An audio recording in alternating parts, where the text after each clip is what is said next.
mme go mo go re kaela gore go mo go teng mme ebile kana o thaloganya sente maitsho gore tagi ke yone e leng gore e ka diga itsholelo ya lefatshe la Botswana. Sepodisi sa District Number 10 se rotloetsa banni go tsaya karolo mo maitekong a sone, se gatelela fa tšhaba e babalesegileng e ka nna teng fela ka go tshwaragana. Mammusi Siska, BTV News, Silibe Phikwe.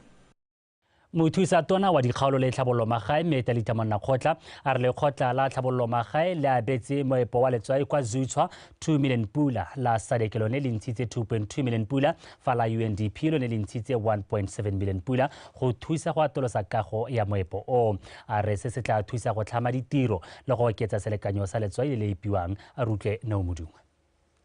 Moepo yo wa letswai mo Zutswa o eteletswe pele ke lekgotla la Dikgang Conservation Trust jaaka lefelo le le itsege ka go ntsha letswai la boleng jo bo kwa godimo. Tsholofelo ke gore ka dithuso tsa madi koketsego ya letswai le le ntseng le ipiwa le oketsege gararo.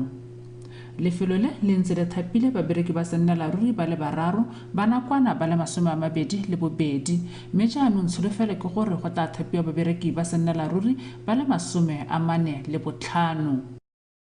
Se e boele jaaka lefelo le okediwa semmuso. A re teteiseng yone project yone go re ise go gongwe mme le lona bodiredi jwa Zutswa Salt ke a lo leboga mme ke a le kopa gore a re berekeng ka botswapelo jwa rona ke rona ba re ka isang letswai la rona go gongwe ke rona ba re ka isang Zutswa go gongwe.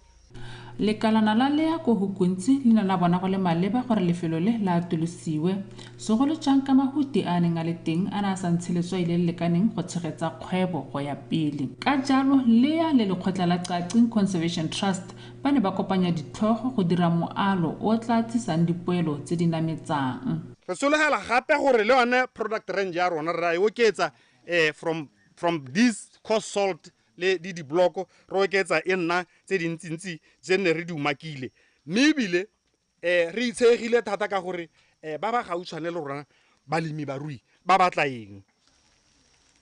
Re lebogela jaaka re be re bona re le ha re tsile go retsa kana re na le tshologelo ya gore re bone thuso BOSUPA le gore project e tsile go atolosa mme le tsone le one material o ke buang ka one ke tsa gore go tsile go thusiwa. Le fa go ntse jalo kgosi o lela ka seemo sa tsela. Letswai le ke na le tumelo gore le tla gola ra le godisa mme le batla gore re letse ra go le rekisetse Batswana ko hukuntsi kana go hetela kwa bo Maung kwa go bo Gaborone kwa go pele hela kgakala kwa mme ra palelwa gore ne re halo le kong lo leke go tsenya leitlho mo tseleng ye gore o ka re e re direla le go road block.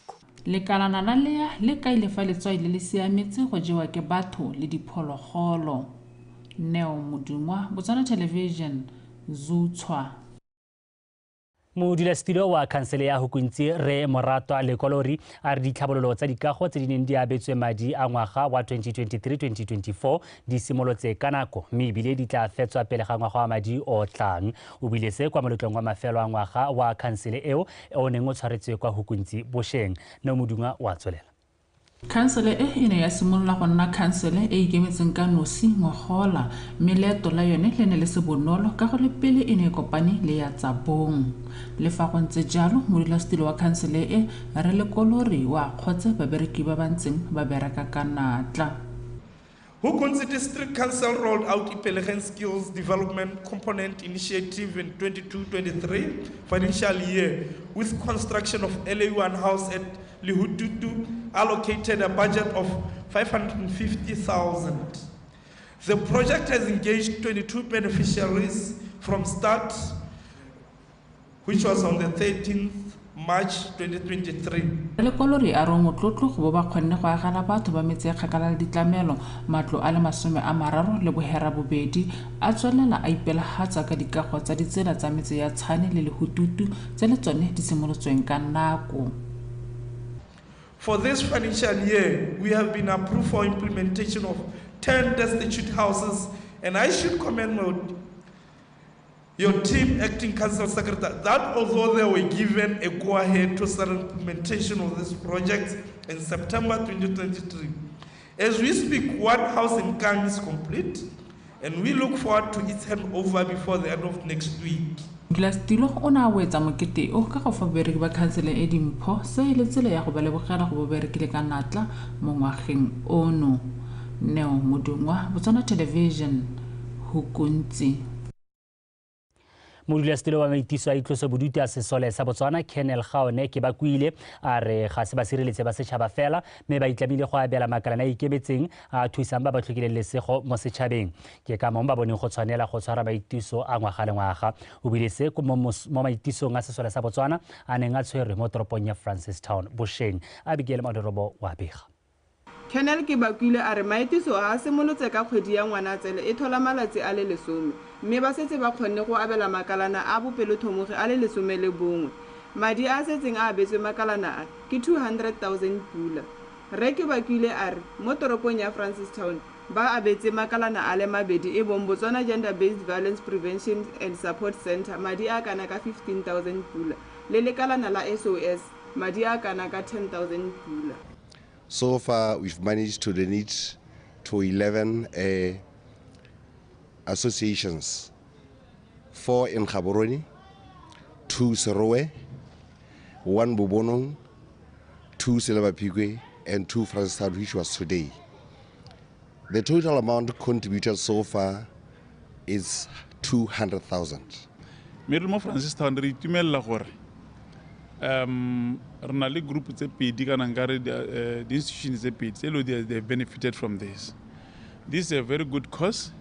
We encourage other institutions to support concert ya mapodisi ya masole because tota ha ba itirile madi ba direla Batswana ba ile go they are less privileged. Mme wa tshidilo maikuto mo lekalaneng la Botswana Gender Based Violence Prevention and Support Center Menensi Odira a re mpho e tile ka nako e maleba ka ele nako e lekalana la bone le santseng le lebane ke le tlhoko la madi le le neng le baka dikgwetho ka bane ba sa tlhole ba kgona go rekela bao ba ba nna mo kampeng di dirisiwa tsa botlhokwa. Re le ba Botswana Gender Based Violence Prevention and Support Center, the donation that we got from BDF is going to go a long way towards the survivors tsa GBV tse re ba thusang ke lebile lone kgang ya le tlhoko le ntse re na le lone towards bomme ba ba mo di sheltering re tsile go ba thusa re ba thusa ka tsone dikgang tsa dijo jalo dikgang tsa dilwana anything se go dumela gore ke basic needs tota mo tshwantsana a nna le sone. Setšhaba se kupile go tswelela ba emanoke maitiso a ka dipalo tse di go godimo ka le mmele ba le ntshang le fetola matshelo a bangwe. Abigail Madorobo, BTV News, Francistown.